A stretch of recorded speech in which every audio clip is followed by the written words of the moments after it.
you ever wondered whether humanity is actually meant to live beyond Earth? Could we really colonize Mars? Or are we running headfirst into limits built into the universe itself? And what about UFOs? Our government has just released a bunch of new information. Pilots are reporting impossible area phenomena. And it prompts the question, are we finally going to uncover an alien intelligence? Or are we misunderstanding what we're seeing? Well, hi all, I'm Lenny Esposito, and today on the podcast I'm joined by astrophysicist Dr. Hugh Ross to discuss certain hard realities of space travel, the dangers of interstellar exploration, and why the laws of physics may make an idea of alien visitation, well, nearly impossible.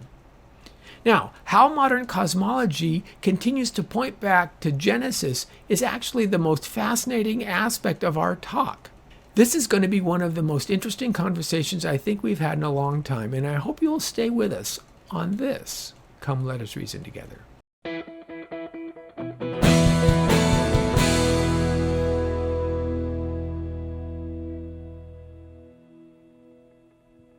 Well, good day, everyone. Welcome again to another Come Let Us Reason Together. And I am so pleased today to welcome back to our studio Dr. Hugh Ross. Hugh has been a good friend as well as an excellent scholar in setting up even his own organization, Reasons to Believe, which I'm sure many of our listeners will be familiar with. He's currently the senior research scholar at Reasons to Believe, was the founder of the organization, has his PhD in astrophysics, and is the perfect person to be talking about issues like the ones we're going to explore today concerning the renewed interest in space travel, the Artemis II exploration, and all of the things that we're finding out. So first of all, Hugh, welcome to the program again. Glad to have you with me another day. Oh, definitely my pleasure. Well, yeah, it's always a great time talking with you. You're also one of our most popular speakers when we have our Dare to Defend conferences. Everybody just kind of loves to hear so much of how the scientific discoveries in the details that we learn these days are more and more affirming the biblical understanding of creation, the biblical understanding, and the record that we read in Scripture.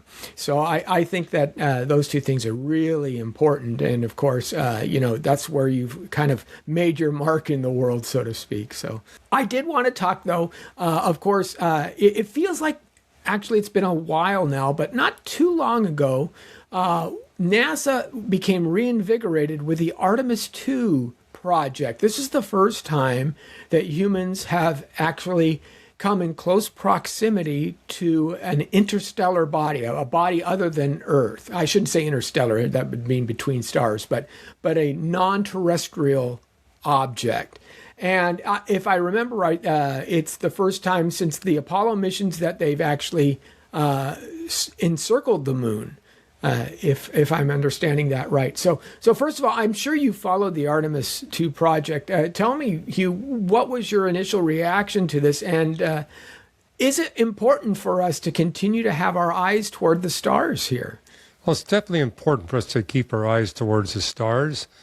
I'm a little bit skeptical whether we're actually better off sending machines than human beings. I mean, I personally enjoyed and watched the Apollo landings. And at that point, only humans could do the science. I mean, we were recovering rocks from hundreds of pounds of rocks from the moon at different locations. The Apollo astronauts were putting laser reflectors on there to test theories of gravity. But that was the 1970s. We're no longer in the 1970s. So if science is our only reason for going to the moon, I argue we're way better off sending machines and leaving the people at home. Because the machines can do everything the humans can do with a whole lot less money, a lot less risk, and they can actually deliver way more science per unit time. And NASA has different functions. So the Jet Propulsion Laboratory here in Pasadena is all about the unmanned missions, and they're exploring throughout the solar system. NASA Houston is about manned exploration.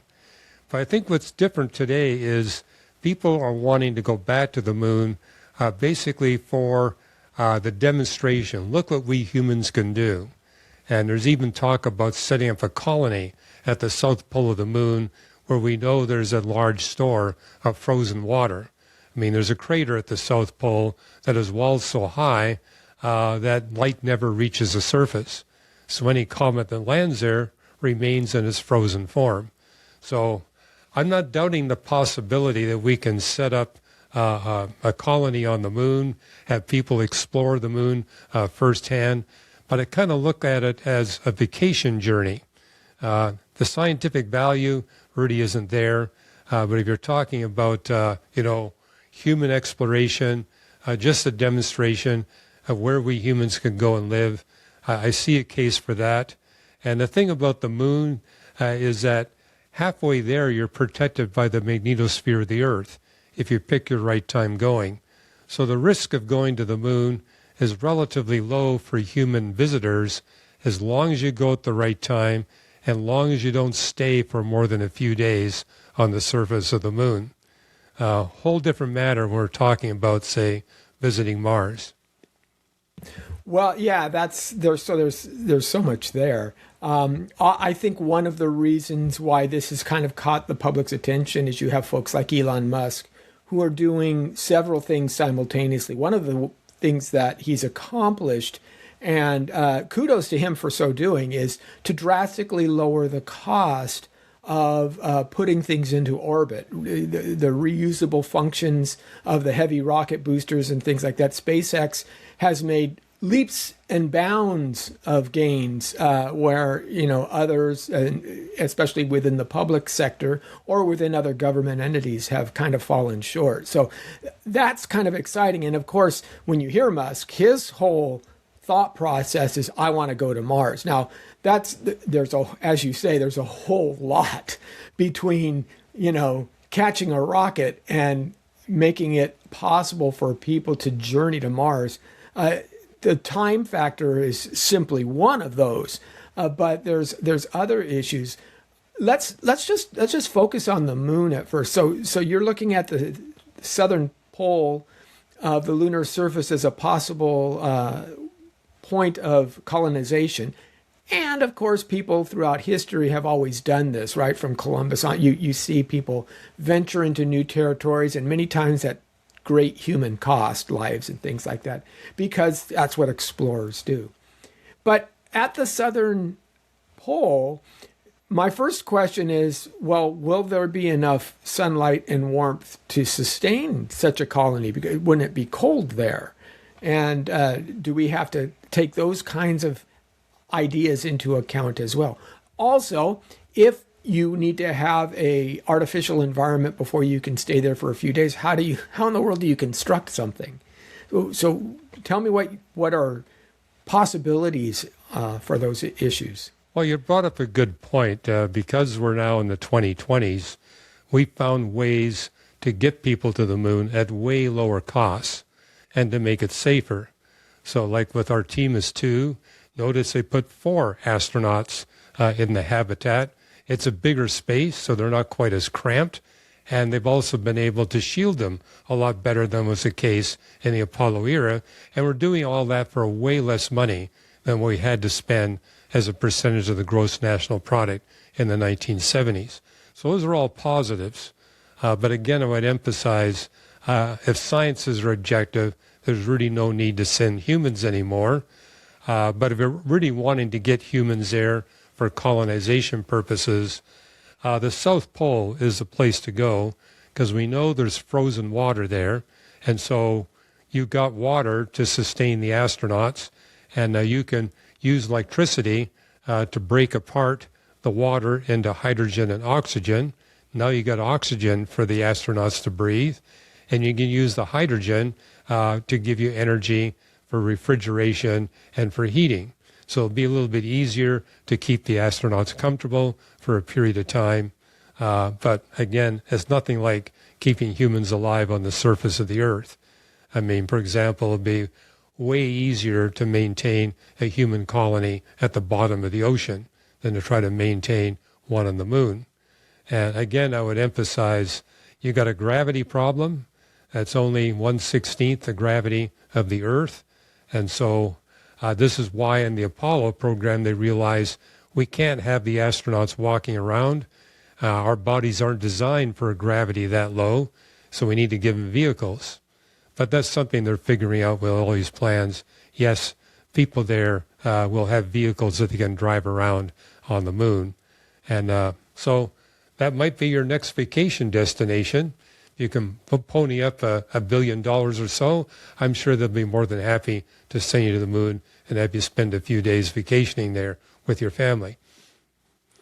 Yeah, they would. And I can imagine that there could be certain automated processes, sending machines there to at least begin construction on certain well, to facilities. give you an example, Lenny, within a few months, the U.S. is going to be constructing an array of radio telescopes on the backside of the moon. It'll be the first time that humans have ever been able to do measurements of the universe at long radio wavelengths. It's impossible to do in the Earth because of, just the human interference from our radioactivity, but also our ionosphere. The backside of the moon is perfect because it completely and permanently blocks out the Earth. It's really the only place we can do these observations. But what I find really incredible, all this is going to be done robotically. The telescopes will be assembled robotically. They'll take their data robotically and send it back to Earth robotically. So no humans are going to be involved at all. Initially, it's just going to be 4 radio telescopes, but the nations of Africa are planning to follow it up and put up a 53 telescope array on the backside of the moon to continue. And incidentally, only those instruments are able to explore that part of the history of the universe we call the Dark Ages, between when atoms first show up in the universe and when stars show up. We've never been able to explore that region. These rays of radio telescope on the backside of the moon will first tell us what's happening to the universe during what we call the Dark Age. Oh, okay, so if you're referencing, say, the Big Bang event, the cosmic singularity, and the initial creation event, most scientists say something like before 1 × 10⁻43 seconds, there's no way to know anything. All laws of physics break down. What in the Dark Ages? Where is that parameter? The Dark Age is between 380,000 years after the cosmic creation event and about 200 million years when the first stars begin to form. So it's a significant amount of time. It's a significant amount of time, and if we can actually get data from that era, it's going to give us a way more detailed Big Bang creation model and give us significant insights on the physics of the firstborn stars. And really, this array of instruments is the only way we're going to find that out. And it will give us some insights on what's happening at that very early era you speak about, before the cosmic inflation event. But another area where that's being explored is astronomers looking at the energy coming out of gamma ray burst events. So like the energy density at 10 to the minus 43 seconds is something called the Planck energy. And there was a time when physicists said, we'll never be able to penetrate that energy density area. We already have. We have an observation on gamma ray burst events where the energy level is 8 times greater than what you see at the Planck energy.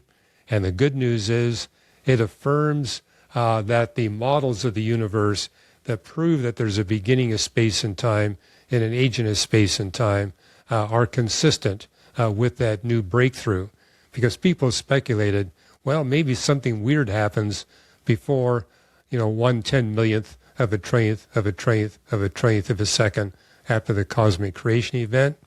Well, those speculations have now been pushed into a smaller corner of speculative space, basically demonstrating the more we learn about the universe, the stronger and stronger case we get for what the Bible taught about the creation and history of the universe thousands of years ago.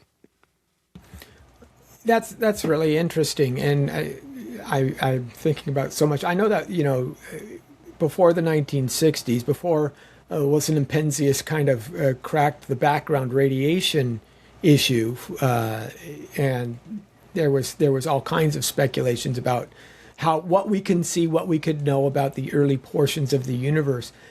Do we know that this array will actually be able to see into, because in order to see early events, you have to look a long ways away, right? Because of how light travels, the further away you look, basically the farther back in time you're looking. Right. And so you're going to have to view events that are happening quite a distance away now, and the light is just reaching us from that point. And I would imagine it's going to take some very, very sophisticated computers to be able to grab that nuanced data that's been traveling for that number of eons, as well as there might be some conjecture in putting these models together. That's the other thing. When you see some of these things, it's not a photograph, right? It's a computer kind of rebuilding of the data sets that they're receiving. Is that a fair explanation? Yeah, it is, but there's radio telescopes at the South Pole and in the high mountains of Chile that are measuring the polarization modes, both polarization modes of the maps of the cosmic background radiation. And that will tell us what kind of inflation event occurred in the early history of the universe. It actually directly tells us the state of the universe when it was 100 billionth of a trillionth of a trillionth of a second old. That's how close we can get to the cosmic creation event with these direct measurements. As I always tell my wife, I'm an astrophysicist. I can't be held account for the present because all my data comes from the past. That's right. That's a good out. I like that. Yes. Absolutely. Yeah, you can use that one, Lenny. I just use really Newtonian physics. I tell my wife, look, you have to understand that mass is the way gravity works is it's attractive by the inverse of the distance that you're in relation to another person, but it's attractive directly by the mass. And so the more mass I gain, the more attractive I become. Yes, that's right. That's right. So I just leave it at that. Anyway, so we can start with these instruments, start seeing these things. And in Genesis, here's an interesting question. In Genesis, the first creative act we have recorded is God saying, "Let there be light." Now, most physicists as well as theologians will offer the understanding that it's easy to say that, but light is one of the most complex ideas, the most complex things that we have to understand, right? And it all gets tied up with photons and energies and waves and quantum issues. When the creation event happens, is the first thing that happens is the movement of quanta. In other words, for example, electrons are a quantum unit. And one of the ways you understand a photon is moving an electron from one orbital to another. It releases a photon. This is why you can't observe an electron directly. But creating a photon would create a light event. So is in some way let there be light, do you think it's a reference to the initial creation event in that regard? Yeah, well, when you look at that's Genesis 1:3, but if you look at the verb order and the grammar of Genesis 1:1 and 1:2, it allows for unspecified time periods between the event of Genesis 1:1, which I believe is God creating the universe. Now it says, in the beginning God created the heavens and the earth. Biblical Hebrew does not have a word for the universe, but that phrase that's translated the heavens and the earth refers to the totality of matter, energy, space, and time. It's used 13 times in the Old Testament. So Genesis 1:1 is talking about the cosmic creation event. Then you go forward to Genesis 1:2, and we have the earth in its early formative stage, and they have the text telling us what those initial conditions were. then it changes the point of view from the universe to the surface of Earth's waters. And so when you get into Genesis 1:3, again, there's a passage of time between 1:1 and 1:2 and 1:2 and 1:3. It says, let there be light. I believe that's referring to when light, visible light, first reaches the surface of the earth. So there was light before Genesis 1:3, but it was out in the universe. It was dark on the surface of the waters. And Job 38:8 and 9 tells us why it was dark. God there speaks and says, I kept the seas dark, I blanketed the seas with clouds that kept the seas dark. And so what happens on creation day one is the atmosphere clears in such a way that light from the sun, moon, and stars for the first time reaches the surface of the earth. And I believe it's referring to visible light, and that's what actually allows photosynthesis to begin to exist on the surface of the earth. So right at the beginning of creation day one, God is creating life and preparing the way for us human beings to come upon the scene at the end of his creation work. Okay. Yeah, I was just curious how you work those two things together, but I appreciate the discussion. Going back to the light, the universe actually begins without photons. So at the very beginning of the cosmic creation event, what you have is space-time curvature squished into an infinitesimal ball. But God created the universe with a property of expansion. So as the universe expands from the cosmic creation event, space-time curvature is released, and the first consequence of that release is photons. They begin to show up when the universe is a trillionth of a trillionth of a trillionth of a second old. As the universe continues to expand, the release of space-time curvature and the photons results in the appearance of matter. That happens when the universe is about a billionth of a second old. So the universe begins with only space and time, then we get the light, and then we get the matter. Okay, that's interesting. So photons don't follow a movement of, say, quarks. They actually precede it in this understanding. Well, I mean, the quarks don't show up till later anyway. You get the quarks after you get the photons. All right. So it's again, complicated, as you mentioned. Yeah, well, yeah, you get a lot. And we'll show that. There's the common, kind of bell-shaped timeline of events that you talk about with the Big Bang creation event, that common picture that we'll put up on the screen there for folks. So going back and to interstellar travel, things like this, and putting people onto the moon, I can see a couple of reasons why people would want to go there. First of all, as I said, just for the adventure of it, and we see that billionaires, others who would just want to do that for its own sake, adventurers. Also, would there be possibly any certain commercial interests? So, for example, mining opportunities. Are there, and I believe there are, certain chemical reactions or experiments that in a much less gravity-intensive state, or maybe in an oxygen deficient environment, can happen more readily, more quickly. And if we have a solid channel to a moon colony, we might be able to profit in some way. Or do any of those kinds of economic motivations enter into the question? Well, that's been explored on the, when they had that, lab that was orbiting the International Space Station, because there you had zero gravity, and we could do a number of chemistry experiments taking advantage of the vacuum of space and the lack of gravity. In the case of the moon, we know that the composition of his mantle is virtually identical to the composition of the mantle of the Earth. But what NASA officials have pointed out, in the asteroid belt, there are asteroids that are highly concentrated heavy metals, and they're basically in uncorroded form. So, for example, NASA right now has got a spacecraft heading towards the asteroid Psyche, which has been valued at about $10 quintillion because of all the gold and platinum, osmium, uranium, and thorium that exists there virtually in pure form. Now, that particular asteroid is way too far for us to be able to mine it, and it's really big. You're not going to be able to push it anywhere.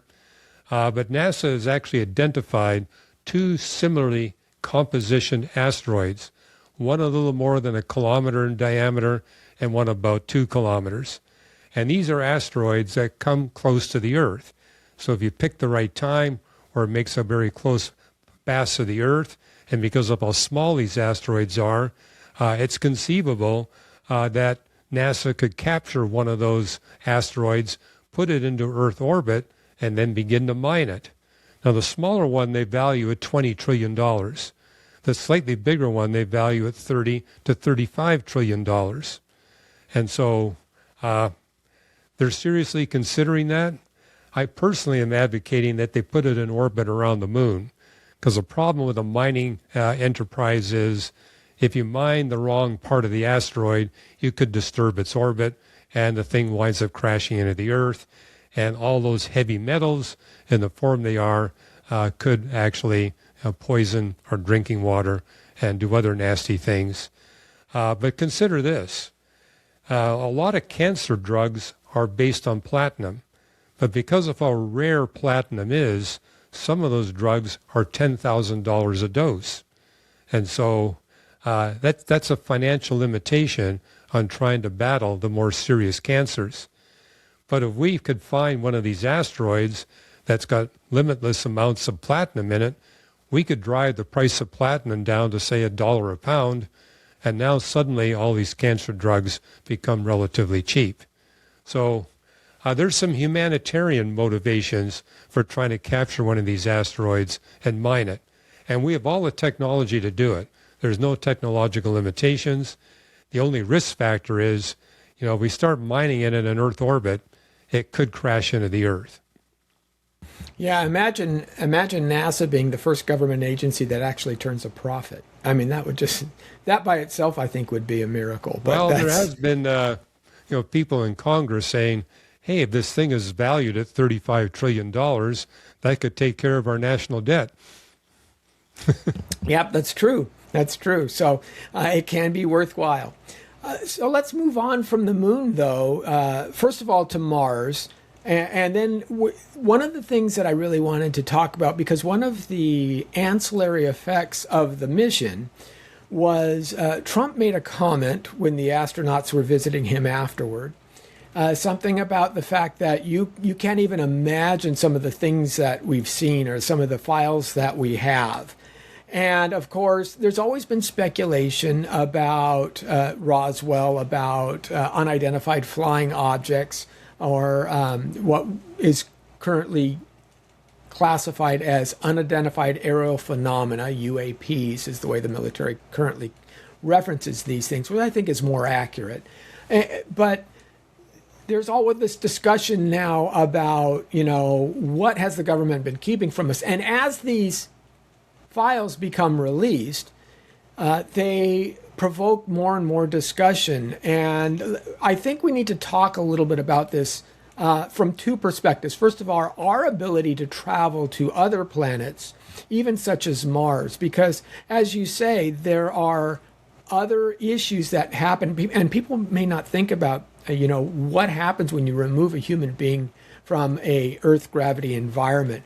Bone density drops dramatically. Their digestive system doesn't work well because your digestion actually requires gravity in order to pull the food through. And there's all kinds of things. Plus you have prolonged exposure to certain cosmic rays, which I don't know how well we can shield from over long distances. It would take at least 8 months, I think, if the Earth and Mars are aligned in the proper perspective to get to Mars, and that's just to get there. Forget about coming home.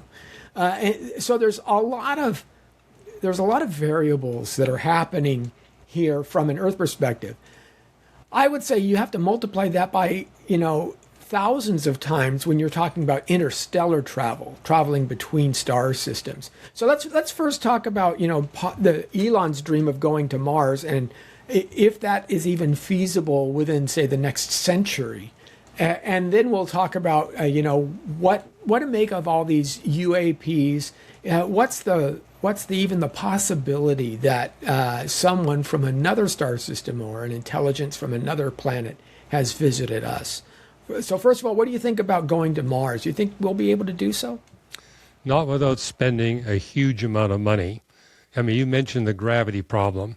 So given that it's going to take a minimum of 6 months to get to Mars, if you pick the right time, the human body doesn't do well if you're 6 months at zero gravity. And so people have figured, okay, we have to provide the people with artificial gravity. And so the one proposal is, well, let's just have a capsule with the people in it, kind of a long metal rod with a counterweight on it, and we spin it. That would push the people against the edge of the capsule, and you could simulate Earth gravity. However, unless the capsule is really, really big, you're going to have a much stronger gravity at your feet than at your head. And, if you're 6 feet tall, that's a significant difference. Now, you can mitigate that by making the capsule, say, 10 miles in diameter. But now you're talking significant cost if you want to make a spaceship that's really that big, where the gravity at your head is roughly the same as the gravity at your feet. And then you mentioned the radiation problem. If you don't protect the people from cosmic radiation, you're going to be hit with a heavy nuclei cosmic rays.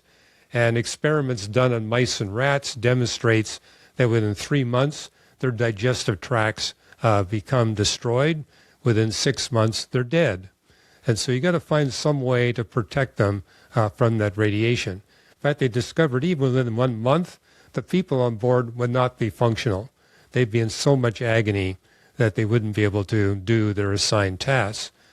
And one solution is, well, if we can put 15 feet of water between the radiation and the people on board the craft, that will work. So you had kind of a double shielded craft.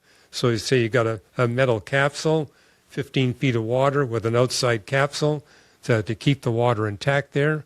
But you want to make sure that the metal, it doesn't get penetrated.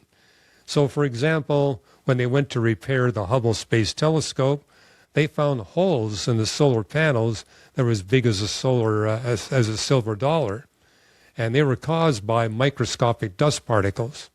So if a microscopic dust particle penetrates the hull of your spaceship, you lose all your water, and suddenly the inhabitants are now exposed to deadly radiation. Then you got the problem, well, if they get to Mars, the gravity is only about 40% of what it is on Earth. I mean, I had a hard time watching the movie The Martian because I knew at 40% gravity, Matt Damon couldn't walk like that on the moon. He's not going to be walking kilometers on the moon. You really do need one Earth gravity. In fact, I argue that God designed our planet to maximize our bipedal capability, giving us exactly the gravity that we need to give us maximum stability walking on 2 legs. You're not going to have that on Mars. And incidentally, when you get to Mars, you're not growing food on Mars. The sulfur content in the Martian soil is 60 times what it is on Earth, which would make it impossible. So I would say of that Matt Damon movie, he's going to have to grow his potatoes on 100% human poop. A little bit of Martian soil in there, you're in trouble. You're not going to get any potatoes. So yeah, that sulfur content is huge. Yeah, wow. Interesting stuff. Okay, so now if a microscopic particle can so affect the Hubble telescope, and with the International Space Station, did they see similar results? And also, how long was the longest mission? How long were the longest astronauts stationed at the ISS? So, well, you had them up there for months, but as you point out, and by the way, when you're on the International Space Station, they really try to minimize the bone loss from the lack of gravity. So I've talked to some of these astronauts. They tell me they're on a treadmill 4 hours a day with bungee cords attached to them to roughly simulate Earth gravity. And they said the discipline it takes to stay on a treadmill for 4 hours a day where you're attached to these bungee cords, says it's almost impossible, but you have to do it to minimize the bone loss. But even with 4 hours a day, you're going to lose 1% of your bone mass per month. So that's why they limited the time on the space station to about 6 months. They said, we got to bring you home, because when you get back to Earth, the bone mass doesn't come back. What you lose is permanent. Okay. So, and again, what these do is, because we know these parameters, when we start applying them to, as I said, interstellar travel, where these distances are vastly greater, obviously there's no way interstellar travel would ever be able to work in a Newtonian framework. You can't, even if you try to approach 1/10 the speed of light, it's just far too long before you achieve anything. But yeah, the problem. There are other problems. Yeah, the problem at 1/10 the velocity of light. Now these dust particles are hitting your spaceship at 1/10 the velocity of light. So the damage is proportional to how fast your spaceship travels. If you go 2/10 the velocity of light, the damage is 4 times greater. But it's such that astronomers have calculated, even if your spaceship were to hit a dust particle that's 10 times smaller than the period at the end of a sentence in 10-point type, that dust particle will hit your spaceship with a force of a baseball being thrown at 100 miles per hour, multiplied by 19,000 times. Basically, there's no way you can armor plate any kind of spaceship to withstand the impact of a dust particle so tiny you can't even see it. And dust particles are all over interstellar space. So astronomers, and by the way, we astronomers are seriously proposing to send spaceships to the nearest planet outside of our solar system. It's 4.2 light years away. So if we send it at 1/10 the velocity of light, it's going to take 42 years to get there. But to avoid running into one of these dust particles, we've determined we have to make the spaceship really, really small. And we got to make it needle-shaped to minimize the possibility that it'll get hit by a tiny dust particle. And so we basically determined the ideal spaceship would be about half the size of a toothpick. Needle-shaped, very small, and if you send several thousand of them to the nearest planet outside our solar system, you have a decent chance that 2 or 3 of your spaceships will arrive sufficiently undamaged that you'll be able to get some useful information back. And by the way, with spaceships that tiny, you're looking at a mere flyby. You're not going to be landing. You're not going to be orbiting. You're going to fly by the planet and within a few seconds send back some data to Earth that'll tell us some interesting things about that planet. Because the spaceships are so tiny, this is actually feasible. For relatively low costs, we can actually make that mission happen. But it also proves, if you're talking about going through interstellar space, anything bigger than a toothpick, it's going to get destroyed, even on the shortest journey. So we're not sending a bacterium through space, let alone an astronaut. And yeah, you would have, obviously you have to limit the types of instruments that you can send, because they have to be very, very small themselves and be able to still radio back or communicate in some way with the Earth. So it's a tough problem. Well, it's amazing to me how much electronics they can fit into something that tiny and still be able to send signals back to Earth. I mean, there really is no technological barrier to making that mission happen. And Congress right now is considering 4 distinct proposals to do exactly that. Interesting. Well, of course, I think there will be some who would argue what kind of Hollywood's solution to all of this is to not necessarily simply try to increase speed over vast arrays of space, but to what they call bend time or bend space and time in order to transverse it immediately, the warp idea, warped space idea. Is this just something that's coming out of people's imaginations? Is there any science to it? And, of course, we have other movies like Interstellar that talk about these kinds of ideas as well. It's in Interstellar. It's in Star Trek. And the idea is you've got an energy system on board the spaceship that gravitationally deflects all the dust particles away so the spaceship doesn't get hit. That way you can have a big spaceship going through interstellar space. Here's the caveat, though. In order to provide the energy to establish that kind of gravitational deflection field, you're going to need to transform the mass of Jupiter into pure energy every second to protect a spaceship that's only 10 meters across. So clearly there's no way to pack that much energy on board a spaceship. So there's no, what about, again, black holes pulling you from one side of the universe to the other, or something of the idea. That's another common kind of canard that's been offered via Hollywood. Well, you had Battlestar Galactica with the wormhole. The interesting thing about wormholes, they're mathematically consistent. A wormhole is where you got the singularity of one black hole perfectly touching the singularity of a second black hole, so that you can actually tunnel from one space-time realm into another space-time realm. The mathematics works.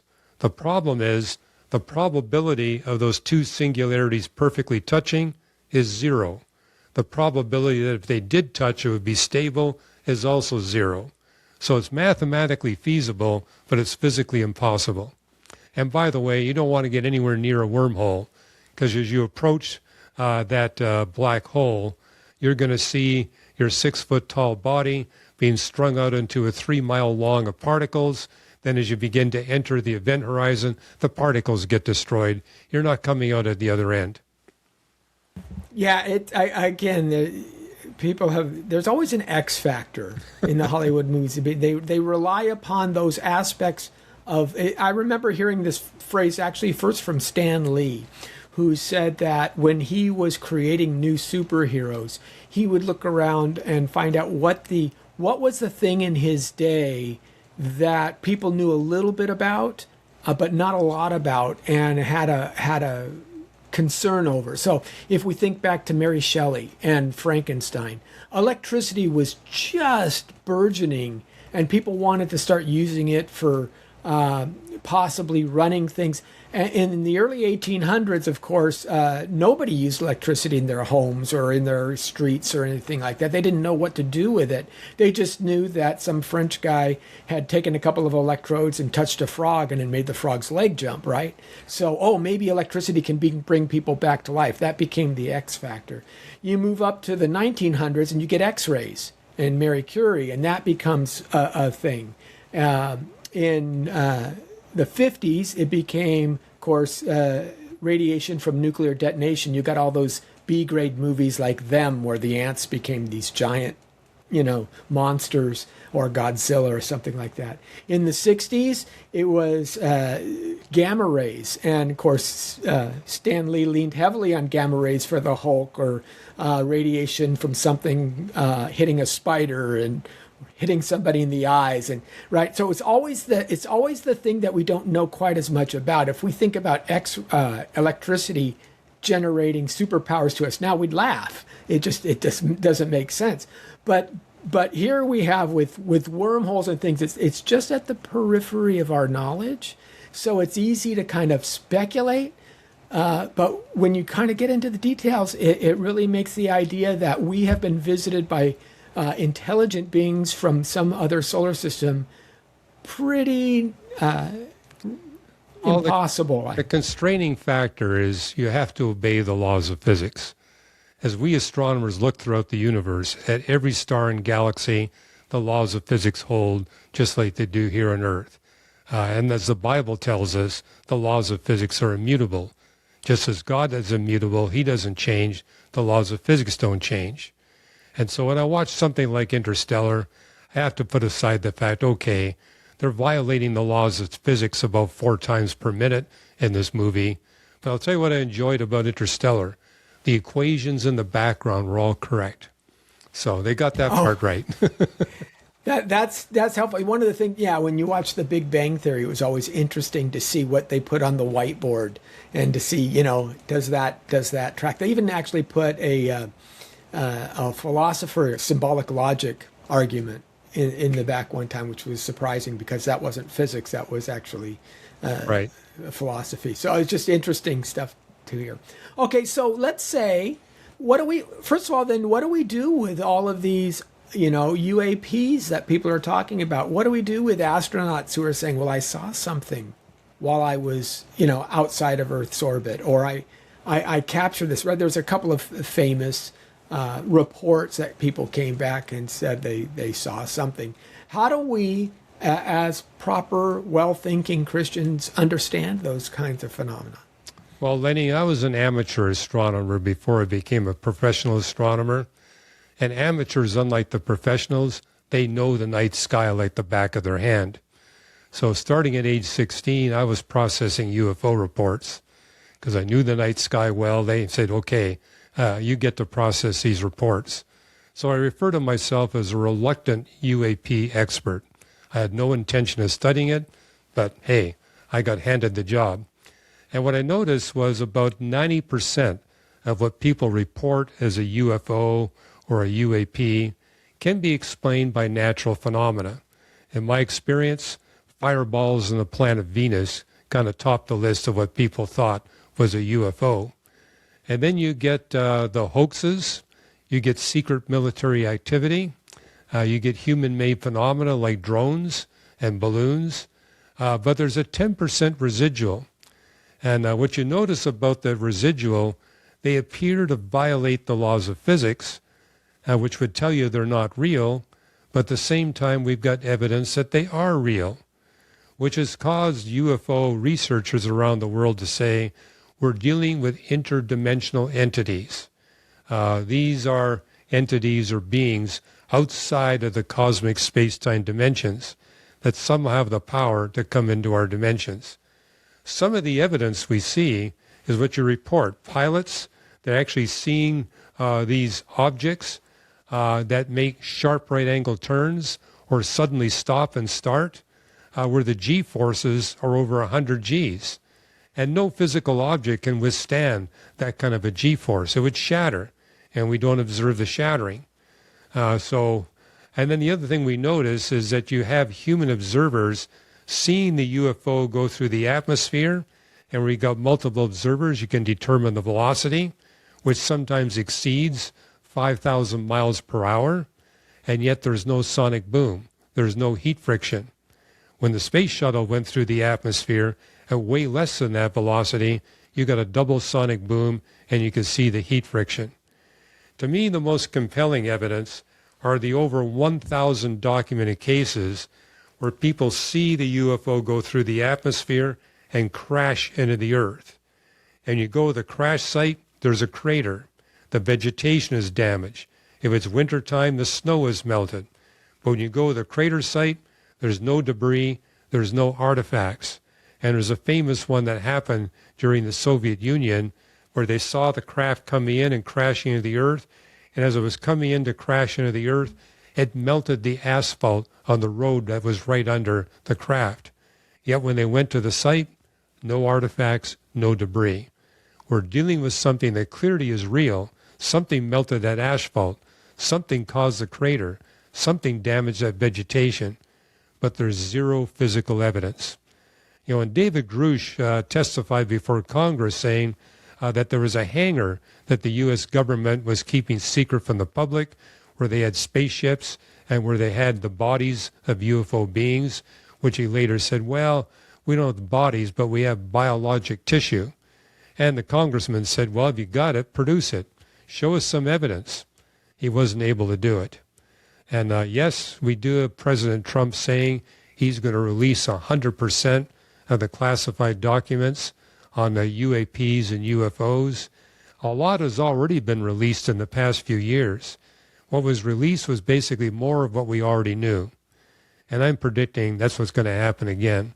When the total database is released, it's going to simply support what we already know. It's going to make it all the more conclusive. Something real is happening, but it's not a physical phenomena. I'm personally excited about this release because I've been on record now for 40 years saying that this phenomena, where it's real and not physical, is limited to human contactees who are deeply involved in the occult. I got to see that personally on a radio telescope in Canada. where there were two astronomers who would take on maybe 3 or 4 hours of observing time on the telescope every time they saw a UFO. I was logging 1,500 hours a year. I never saw nothing. I had colleagues that likewise were logging that kind of time. We saw nothing. But those two astronomers, I knew that they were deeply involved in the occult. So I'm on record as saying it's selective.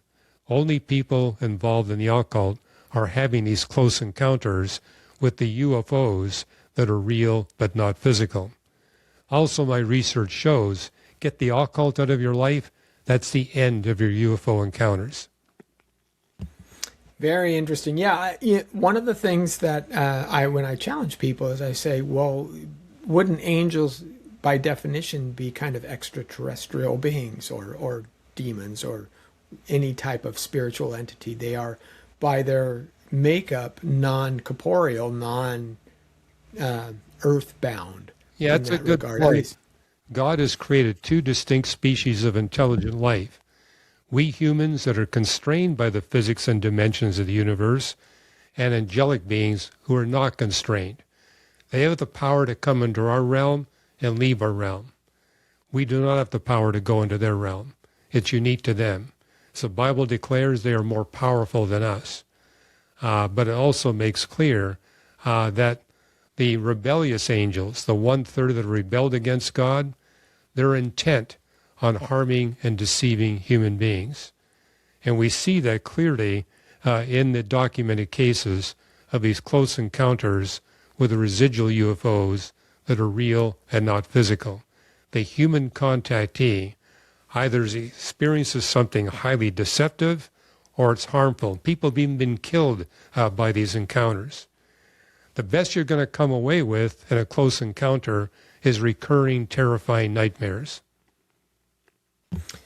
Okay, so this is important, I think, for us to understand, especially from a biblical framework. First of all, the vast majority of reports are probably either mistakes, hopeful, assumptions, or simple frauds. One person had made the comment that, isn't it interesting that in the 50s and 60s, the UFO phenomena, of course, was growing, and you had a lot of these fuzzy pictures show up.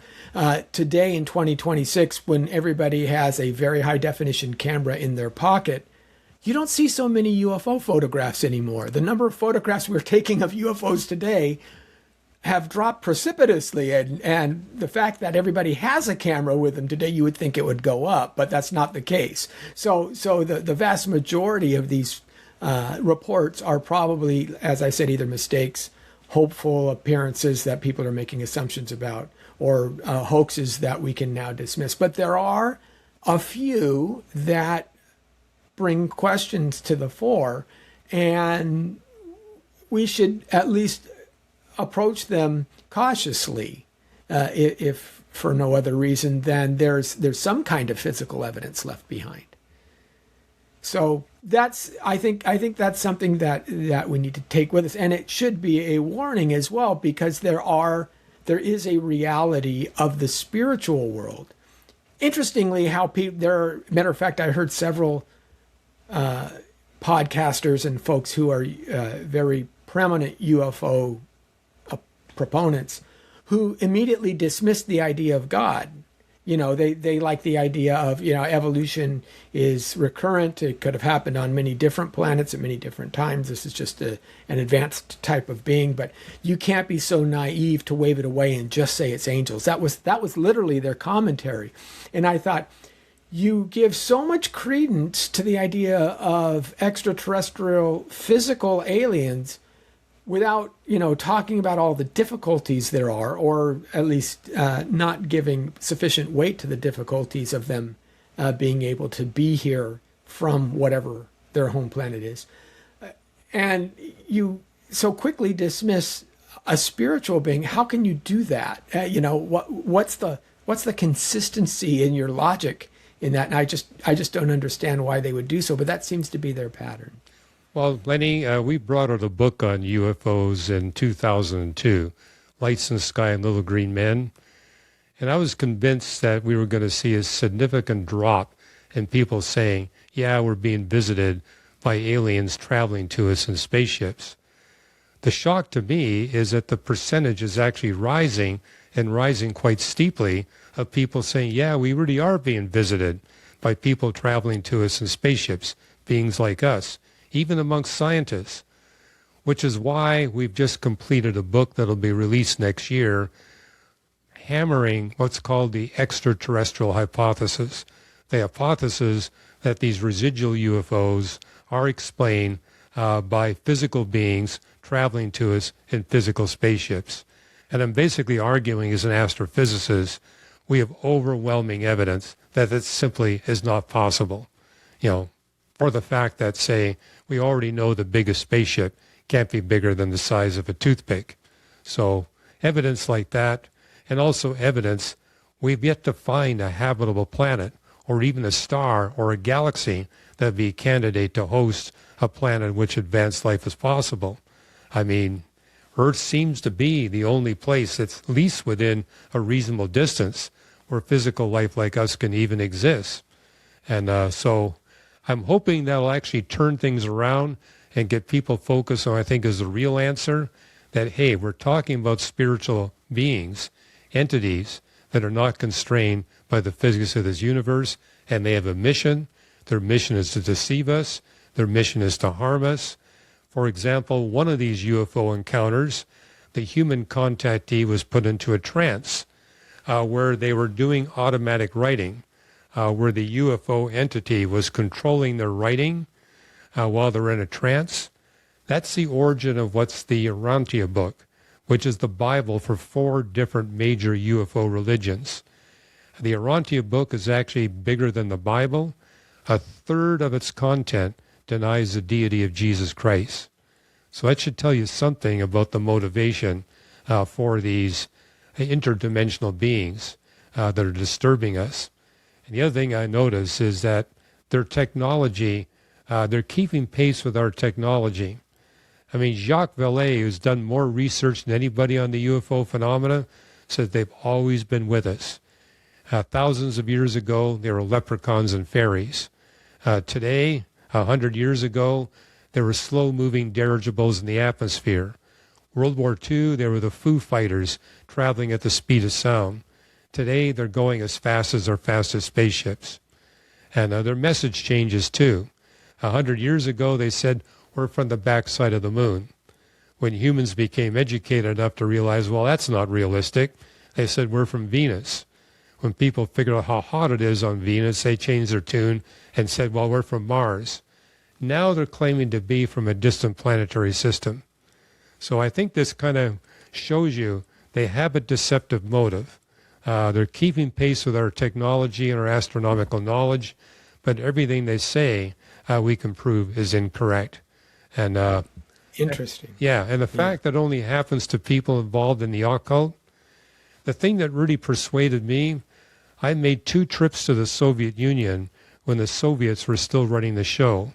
They gave me permission to speak to their scientists.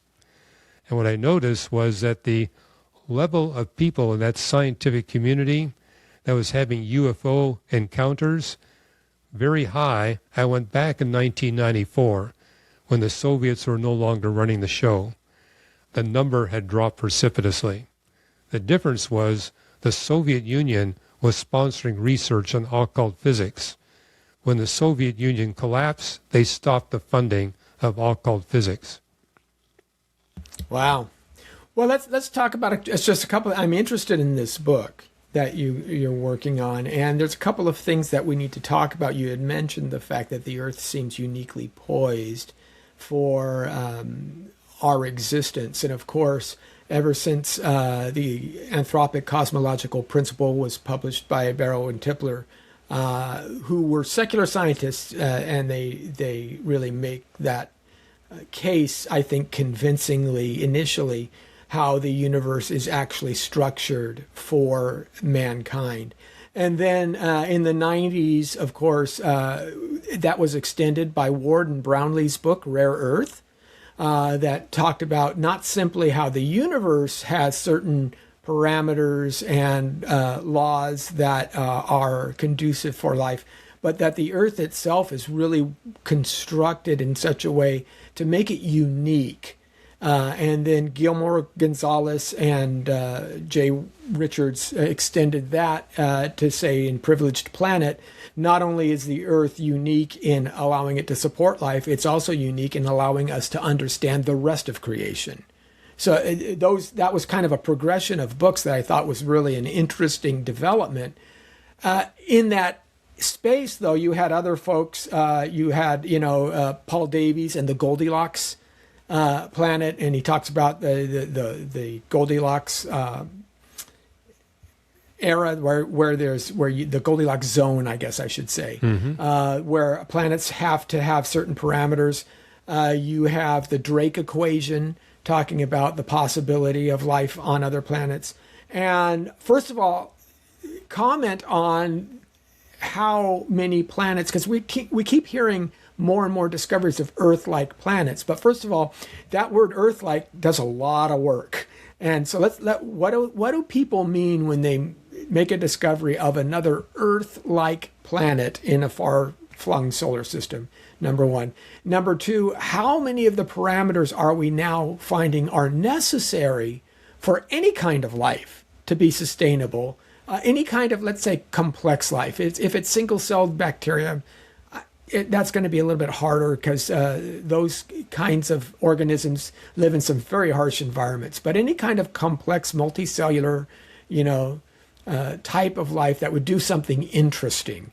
What are the parameters, and are they growing as we dig more and more into these factors? Yeah, Lenny, they're growing dramatically.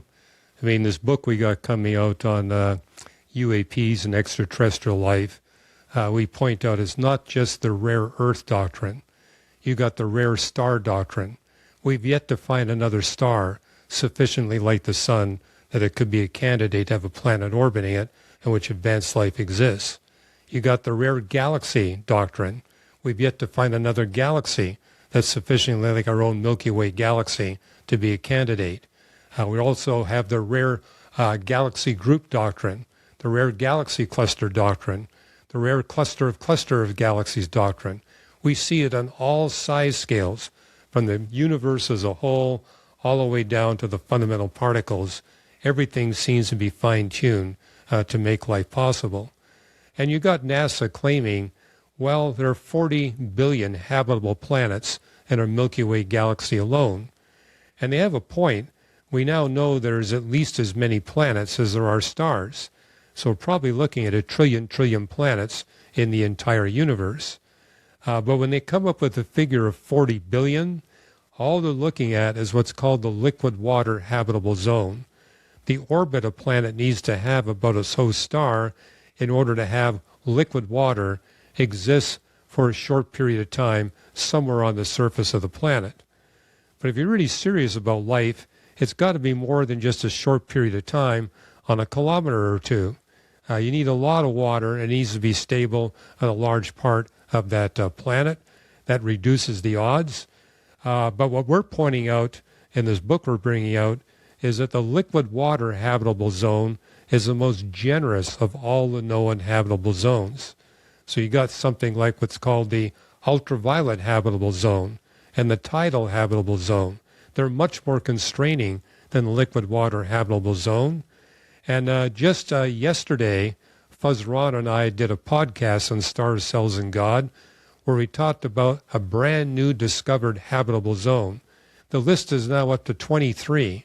23 distinct planetary and galactic characteristics that must be fine-tuned for life to be possible on the planet. And for a planet to be truly habitable, it must simultaneously reside in all 23 known habitable zones.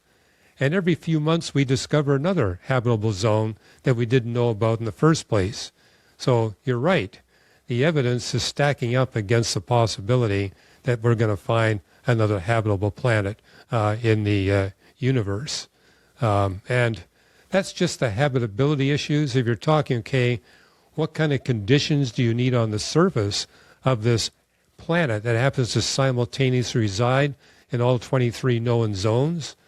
Well, if you're talking the possibility of a very primitive bacterium existing for at least 3 months, you have to fine-tune over 300 different features of the surface conditions of the planet. If you're talking about a suite of bacterial species existing for more than 1 billion years, which is the minimum needed to chemically transform the planet so the plants and animals can exist, now the odds you need to fine-tune 600 distinct features of the surface of the planet. If you're talking about something like us, the list is up to 1,600. And you say, well, what's the probability of all 1,600 being there? The probability is way more remote than you, Lenny, winning the California lottery 2,000 consecutive times where you only buy one ticket each time. Or as one mathematician told me, it's no different than the probability if you don't buy any tickets at all. I mean, the odds are, Right. there's a trillion galaxies, but that's only 10 of the 24. If you're looking at the odds of finding a planet that enables the equivalent of intelligent life to exist, the odds are less than 1 chance in 10 to the 1,600th power.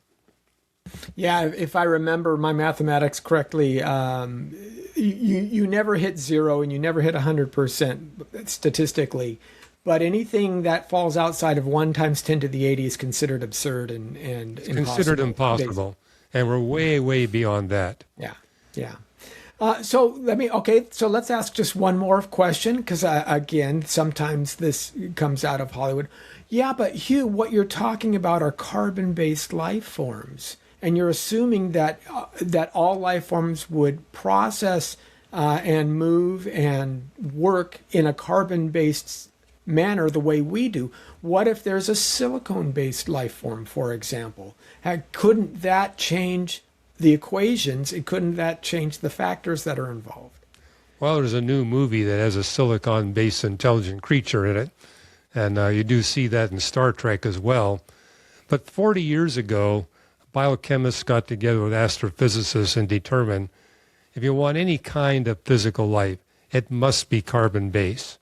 Carbon is the only element in the periodic table that has adequate bonding complexity and bonding stability to make life possible. Silicon won't work. Boron won't work. Arsenic won't work. They fall way below what's necessary to have even in the most primitive life form exist. So yes, we do assume it's carbon-based, but we now know it must be carbon-based. Well, yeah, obviously, even down to our DNA, we're using a sugar, right? A ribose backbone, which is a carbon-based aspect to us. Just to look at silicon, the thing about carbon is you can join a carbon to a carbon to a carbon to a carbon. The thing with silicon, it much favors joining to oxygen than it does another silicon atom. So you're not going to get long silicon chains, which is crucial to have any kind of life. And hey, if you're looking at boron and arsenic, the conditions are worse. Although what we now know is you need a little bit of arsenic in your diet to be alive, because there's certain proteins in your body that are arsenic, that they need arsenic to function. But I'll tell you this, please don't take too much arsenic in your daily diet. It'll kill you. Arsenic is what we call a vital poison. Too little, you die. Too much, you die. And that's the wonder of our human bodies. Our human bodies are composed of 22 elements that are all vital poisons. Too much chromium will kill you. Too little chromium will also kill you. Things have to be extraordinarily fine-tuned. And we're living on the only rocky planet we know that has all those vital poison elements in the right abundance. Well, thank you so much for this, Hugh. This is fascinating. And of course, let me know when you get the book out. I'd love to talk more about it and jump into more detail, because I've been following this with some interest, and just love the work you guys are doing over there. Appreciate it so much. Well, we appreciate you very much as well. All right. Thanks so much. If today's discussion challenged the way you think about science, space, or even the Bible itself, make sure to like this video, subscribe to the channel, and share it with someone who loves asking these big questions. And I'd really like to hear your comments. Do you think humanity will ever truly live beyond Earth? Or were we uniquely designed for this world? Thanks for joining us, and I'll see you next week on Come Let Us Reason.